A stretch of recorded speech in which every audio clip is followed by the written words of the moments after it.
આગળ વાત સુરતની કે જ્યાં પાવરગ્રીડ ટ્રાન્સમિશન લાઇનને લઈ આક્રમક મોડમાં છે। ખેડૂત સમાજે જિલ્લા કલેક્ટરને આવેદનપત્ર પાઠવ્યું। યોગ્ય વળતર આપવા માટે ખેડૂતોએ માંગ કરી। વળતર આપ્યા વગર જ કામગીરી શરૂ કરાતા ખેડૂતોમાં ભારોભાર આક્રોશ છે।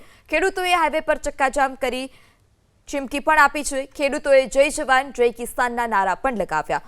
ઉલપાડ, કામરેજ, ચોર્યાસી, માંગરોળના ખેડૂતો પહોંચ્યા। બારડોલી, પલસાણા, મફવા, માંડવીના ખેડૂતોએ પણ આવેદનપત્ર પાઠવ્યું। સમગ્ર ગુજરાત માટે અત્યારે હાલમાં વીજ ટ્રાન્સમિશન લાઇન જે પસાર થાય છે, આ લાઇન મહાકાલ લાઇન 765 કેવીની લાઇનો પસાર થાય છે।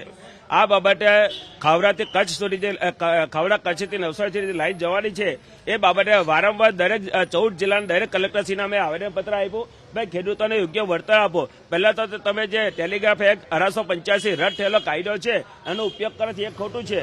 અને કલેક્ટરશ્રી દ્વારા જે ડીએલસી કરવામાં આવી છે, એને ખેડૂતોને ભારે રોષ છે। ખેડૂતોને એક જ માંગ છે, તમારે જો ટાવર લાઇન નાખવી હોય તો જંત્રી નહીં પણ બજાર કિંમતના 4 ગણ કરીને જમીન સંપાદન કરીને તમે કામગીરી કરો તો અમને કોઈ વાંધો નથી, પરંતુ કલેક્ટરશ્રી દ્વારા જે આ ડીએલસી કરવામાં આવી છે એને ખેડૂતોનો વિરોધ છે। આજે કલેક્ટરશ્રીને અમે એક માંગણી કરવા આવ્યા છે, વિનંતી કરવા આવ્યા છે કે ભાઈ તમારી જે ડીએલસી કરી છે એ રદ કરો અને ખેડૂતોને સંપાદિત કરીને જમીન લો। એ માંગણી સાથે અમે આજે કલેક્ટરશ્રીને મળવા આવ્યા છે।